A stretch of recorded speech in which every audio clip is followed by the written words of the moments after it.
Meu nome é Beatriz Sônego Zanetti. Na minha família, na faculdade e para os amigos eu sou a Bea. Quero contar um pouquinho da minha história para vocês. Cheguei ao mundo no dia 12 de julho de 1996, às 1h15 da tarde. Nasci no Hospital São João Batista, na cidade de Criciúma, medindo 51 centímetros e pesando 3,5 kg. Minha mãe me disse que eu era um bebê lindo, loira de olhos azuis. Já esperavam por mim em casa, além dos meus pais, meus irmãos mais velhos, Tiago e Luísa. O tempo foi passando e quando eu tinha 1 ano e 8 meses de vida, fiquei muito doente. Fui internada aqui na cidade. Passaram-se 3 dias e ninguém descobriu o que eu tinha, até que me levaram de ambulância às pressas para Porto Alegre. Quando cheguei na capital do Rio Grande do Sul, a equipe médica afirmou aos meus pais que eu tinha 2% de chance de continuar viva. Então, se 2% de chance era de eu seguir viva, 98% era de eu morrer. Realizaram muitos exames comigo e descobriram finalmente que se tratava de uma encefalite. Mas nessa altura eu não conseguia mais andar, falar, não reconhecia as pessoas, enxergava muito mal e não me alimentava pela boca. Precisei usar sonda. Foram 45 dias de internação e desses dias, 30 deles fiquei na UTI. Nesse período tive 3 paradas cardíacas. No momento da alta hospitalar, os médicos deixaram muito claro para os meus pais que eu não teria uma vida normal, que eu seria totalmente dependente, que não conseguiria estudar. Mas meus pais não acreditaram nisso e na volta para casa já iniciei tratamentos de fisioterapia e fonoaudiologia para recuperar o que eu tinha perdido. Meus pais e uma equipe multidisciplinar se dedicaram à minha total recuperação. Fui para a escola e, apesar de não recuperar minha fala em 100%, eu consigo sim me comunicar. E, acima de tudo, dizem que meu olhar fala muito. Minha vida seguia normal.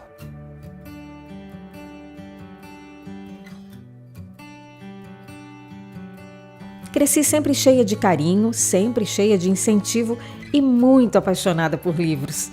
Eu sempre adorei ler. Desde muito cedo, eu aguardava ansiosa a minha formatura do terceirão, que seria no dia 13 de dezembro de 2014. Foi então que, pouco antes desse dia chegar, desmaiei em casa e, mais uma vez, os médicos não conseguiam descobrir o motivo.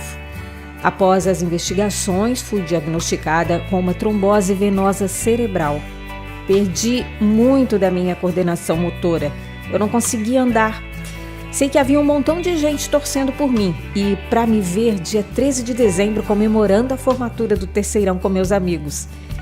Essa era a minha meta pessoal. Eu queria estar com meus amigos. Mais uma vez superei meus limites, rompi barreiras, superei obstáculos e uma recuperação que era para acontecer em 6 meses, aconteceu em 2. Minha formatura do terceirão foi um momento mágico e importante na minha vida. Afinal, eu queria ser professora. Hoje estou estudando para realizar esse sonho. Sou aluna do curso de Letras da Unesc, Universidade do Extremo Sul Catarinense, e vou me formar em 2018. Minha maior paixão são os livros. Eu amo ler e, consequentemente, escrever.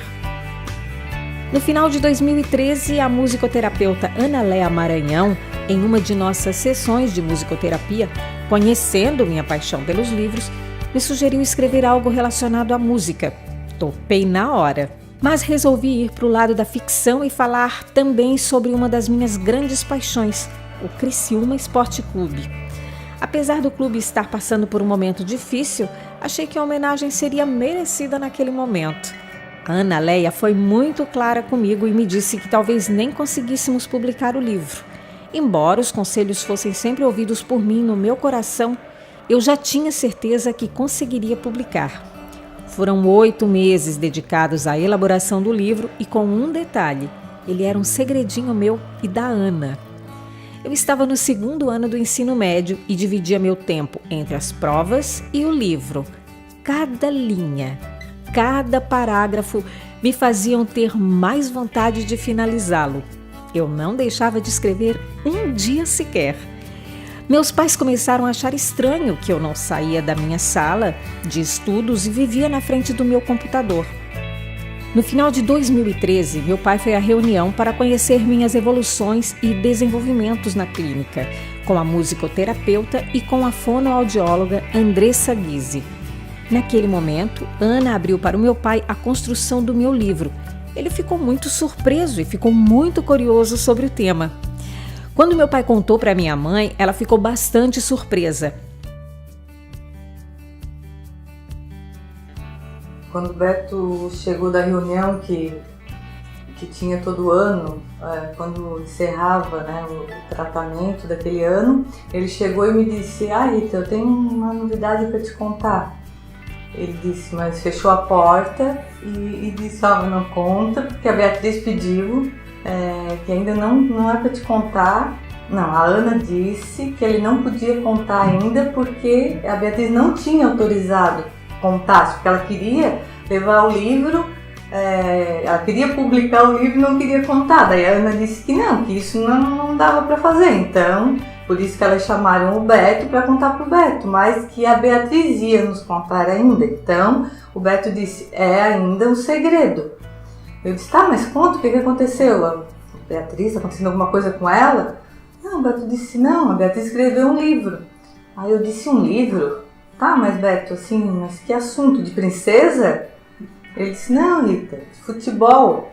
É verdade, é de futebol, né? E aí a Rita, assim, meio que nem acreditou nisso, né? Que a Beatriz tivesse escrito um livro. Para minha surpresa, ela realmente, naquele período que ela se dedicou na clínica em casa, na frente do computador, ficou muito tempo, por volta de 6, 7 meses escrevendo muito. A gente achava que ela estava estudando, mas na verdade ela estava trocando ideias com a terapeuta dela, Ana Leia, e na verdade escrevendo esse livro, né, voltado ao futebol, né. Então, para nossa alegria e surpresa lá em casa, esse livro estava ali então pronto para ser publicado. A minha história na fonoaudiologia, ela se mistura muito com a história da Beatriz, porque a Beatriz, ela foi minha primeira paciente. Quando eu comecei a trabalhar como fonoaudióloga, eu recebi a Beatriz no consultório. Me lembro como se fosse hoje. Ela chegou muito pequena, né? Há 21 anos atrás. Ela tinha por volta de 2 anos e naquela época ela chegou, não falava, não conseguia ter os movimentos orais, né? E a gente inicialmente começou a trabalhar com ela com essa expectativa mesmo de trabalhar a comunicação através da fala dela, porque ela era muito pequena, né? A gente tinha uma expectativa que realmente ela fosse se comunicar através da fala. Os anos foram passando e realmente essa comunicação através da fala não acontecia em decorrência da lesão dela muito extensa, né, nessa área. E aí a gente começou então a pensar em uma outra forma de ela se comunicar.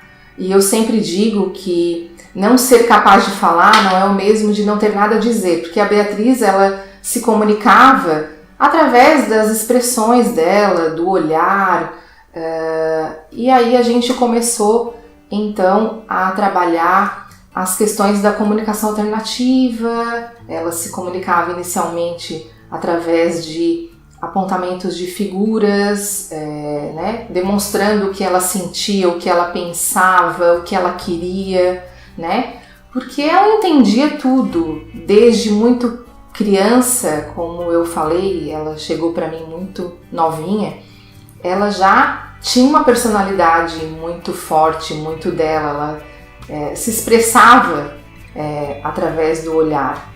E depois com mais idade, né, por volta de 5, 6, 7 anos, a gente começou a trabalhar a questão da escrita, da alfabetização, que é um outro meio que a gente tem de se comunicar.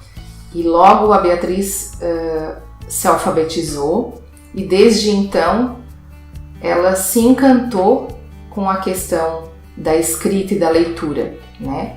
Era muito nítido nela eu tenho todas as nossas atividades aqui nessa pastinha, e quando eu fui chamada para falar dela, me veio todas essas... toda a história, né, que a gente teve juntas, e desde muito cedo realmente ela teve muito interesse pela leitura e pela escrita. Era o meio que ela tinha de se comunicar, e também era o meio que ela tinha de demonstrar o que ela sentia, o que ela queria, os pensamentos. E foi a partir da escrita e da leitura que ela se fez entender, né, pelas pessoas. E eu estava me lembrando também que ontem eu fui no centro e vi que tinha a Feira do Livro, e muitas vezes aos sábados a gente ia na feira, porque ela gostava muito, muito de ler, muito de livros, e a gente ia juntas na feira, e ela comprava os livros, e já desde muito novinha, desde quando começou a escrever, ela sempre gostou muito de ler muito, muito. E esse era o meio que ela tinha de se comunicar, então, né? Ela lia muito e comentava sobre os livros que ela lia, as histórias. A gente, quando começou a trabalhar a questão da escrita e da leitura, a gente fazia muito isso nas atividades mesmo, né? A construção das histórias. E foi a partir daí que ela, desde muito cedo, realmente começou a ter esse interesse, essa paixão pela leitura. Eu fico muito feliz hoje de ver, né, a Beatriz com o lançamento desse livro, com tanto sucesso que ela está tendo. Eu tinha certeza que isso ia acontecer, porque ela sempre foi uma menina de uma personalidade muito forte, muito persistente, e eu tinha certeza que ela ia chegar onde ela chegou e vai chegar muito mais.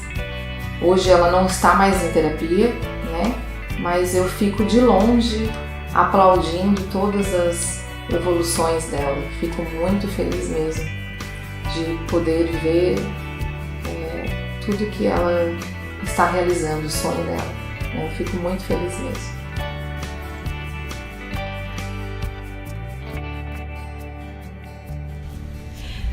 A Bea é uma pessoa muito, muito especial na minha vida.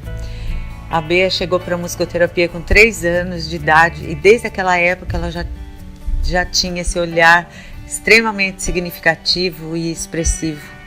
Fiquei uns anos sem ver a Bea, e ela voltou para a musicoterapia depois de vários anos, quando eu voltei a atender em Criciúma.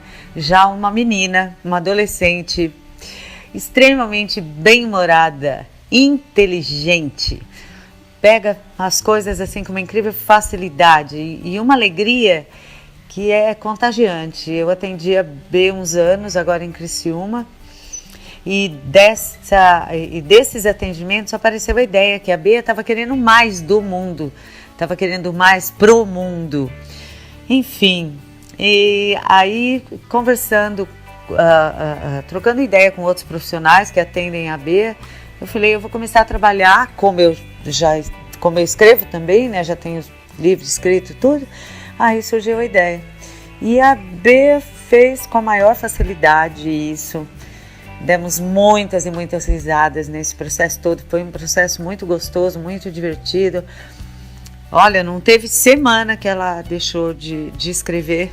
Toda semana ela me mandava por e-mail o que ela tinha escrito, e depois no atendimento a gente conversava e desenvolvia a ideia.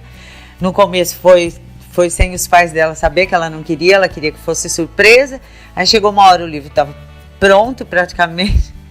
Aí eu falei, bem, agora, vó, se você não contar, eu vou contar. Aí ela acabou contando de presente num Dia das Mães. A B é um ser humano maravilhoso, que tem um futuro lindíssimo pela frente. E uma pessoa que eu admiro demais, futuro brilhante, uma guerreira feliz que veio para trazer alegria para esse mundo. Te amo, viu, Bea?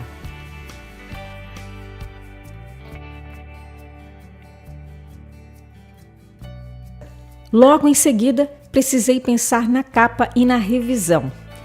Para a capa, o meu tio Gelsi Torquato foi perfeito. Deu vida aos personagens, bem como eu tinha imaginado. Para a revisão, através de indicações, chegou na minha vida a Lívia Messias.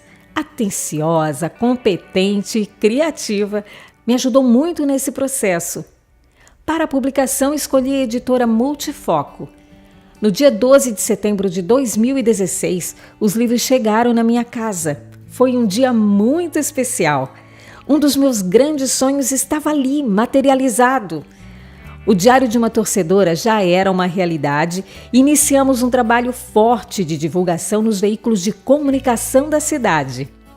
Os principais veículos deram destaque ao livro e minhas reportagens nas rádios, jornais, TVs e portais repercutiram muito.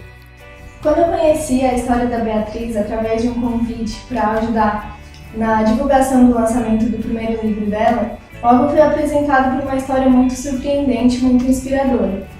Mas a cada contato que a gente teve com ela, eu pude ter ainda mais orgulho, ter ainda mais admiração pela pessoa que ela é e por aquilo que ela representa e aquilo que ela ensina para todo mundo que rodeia ela, que mostra que não é qualquer dificuldade, não é qualquer situação que pode fazer com que uma pessoa não vá atrás dos seus sonhos e não vá atrás do que ela realmente quer. A pauta que me foi proposta para apresentar para os meus colegas da imprensa foi completamente bem aceita e por vários motivos.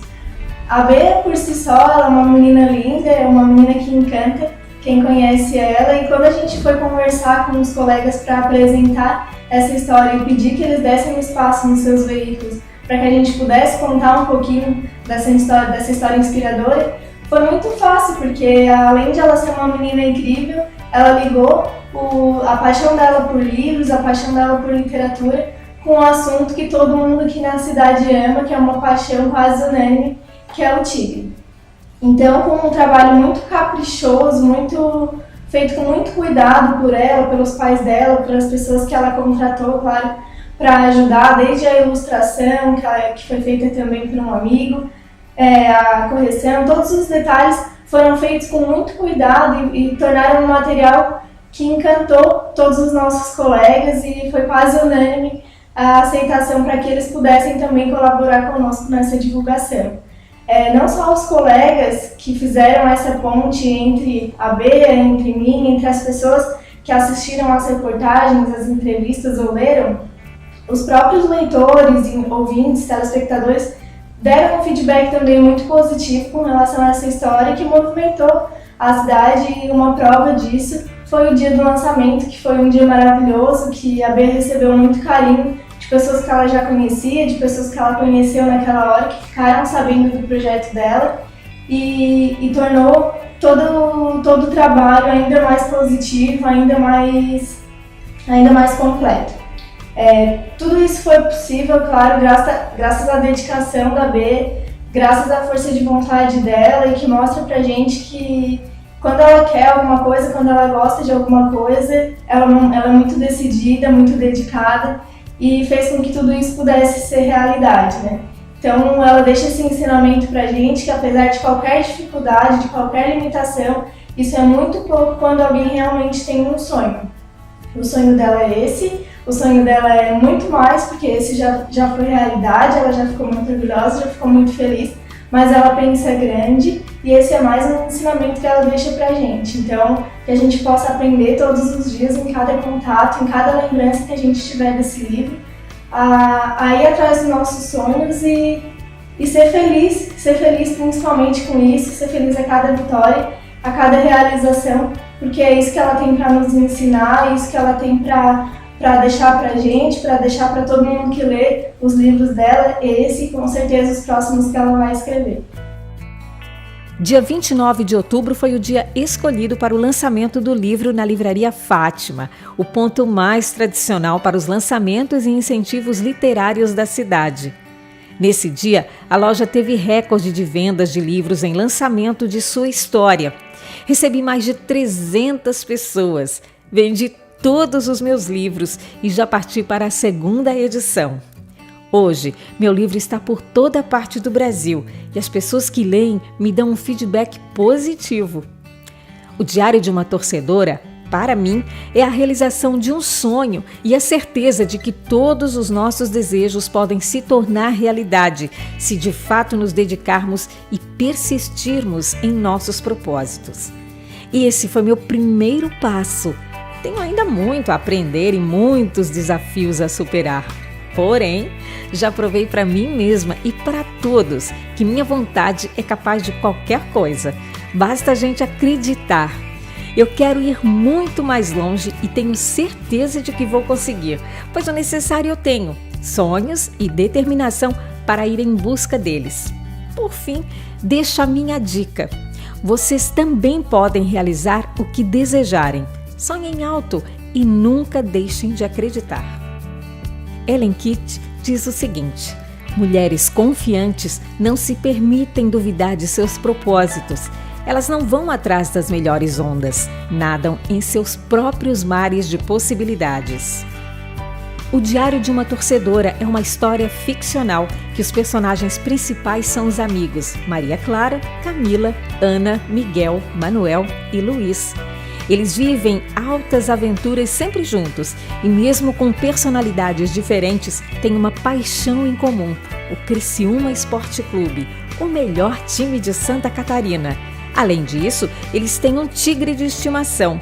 A história se passa durante o ano de 2014, um ano cheio de momentos especiais na vida desses personagens para o esporte nacional e para Santa Catarina.